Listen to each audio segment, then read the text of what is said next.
नमस्कार सगळ्यांना, मी अमृता. तुमचं स्वागत आहे आपल्या नवीन एका व्हिडिओमध्ये.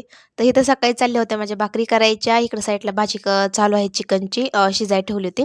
त्यानंतर इकडे एक-एक करून माझ्या भाकरी चालल्यात आहे आणि चिकनची भाजी आमच्या दिराने केली होती. खूप छान झाली होती ती पण भाजी. त्यानंतर आज होता बेत बिर्याणीचा. बाहेर आई बिर्याणी करणार होती. त्यामुळे ते बाहेरच सगळं वाटण-काटण बाहेरच चालू होतं त्यांचं. त्यानंतर मी इथं टीव्ही बघता-बघता माझ्या भाकरी चालू होत्या. फक्त 2-3च भाकरी करायच्या होत्या कारण की बाकीचे ना सगळेजण बिर्याणीच खाणार होते. म्हणलं चला मग ह्याला 2-3च भाकरी करायच्या होत्या त्यामुळं मग भाकरी माझ्या इथं बनवून झाल्या होत्या. लगेच किचन आवरायला घेणार होते कारण किचनवर आवरलं म्हणजे घरातलं आवरलं ना मग बाहेर बसायला आपलं जेवण करायला. त्याच्यामुळे माझं किचनची तयारी चालू होती आवरायची. मग त्यानंतर किचन घासून ना किचन व्यवस्थितपणे धुवून घेतला चांगला.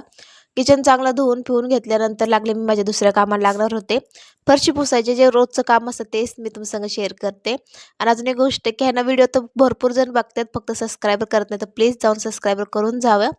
तर चला आपण लागू पुढच्या रुटीनला. तिथं किचन माझं पुसून झालं होतं. छानपैकी इथं किचन झाल्यानंतर मी लागले माझ्या पुढच्या कामाला. घरातल्या पुसापुशी म्हणजे पुसून सगळं झालं होतं. त्यानंतर आई इथं बिर्याणी करायचं चालू होतं आईंचं काम.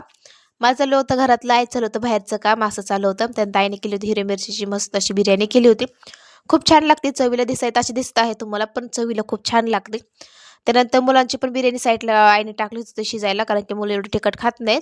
मग मुलांची इकडे साईडला चालू होती आणि आमची इकडे केली होती पातेल्यामध्ये भरपूर केली होती कारण की पाहुणे अजून होते.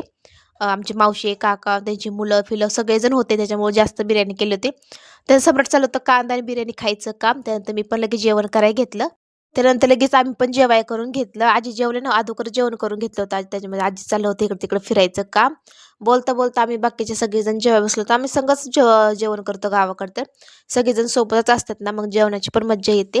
मग आम्ही अशाच प्रकारे सगळं ना जेवण चालू होतं आमच्या गप्पा मारता-मारता जेवण करायचं. आजी चाललं होतं आमच्या इकडं गप्पा मारायचं, आमचं चाललं होतं इकडं गप्पा मारायच्या. तर जेवण पण छान झालं होतं आणि बिर्याणी एक नंबर झाली होती. आईंच्या हाताची पण छान होती. मग जेवण झाल्यानंतर मी बाकीचं आवराआवरी करायला माझी जे पुढचं रुटीन असतं तेच मी आहे ना आवरायचं काम चालू होतं. सगळं आवरल्यानंतर पण परीचं अजून जेवण राहिलंच होतं तिचं खायचं. बघितलं सगळ्यांचं झालं म्हणजे गावाचं जेवण होईल, पण परीचं काही जेवण होणार नाही. तर माझा गेला आजचा दिवस असाही. तो आवडता लाईक, कमेंट, सबस्क्राईब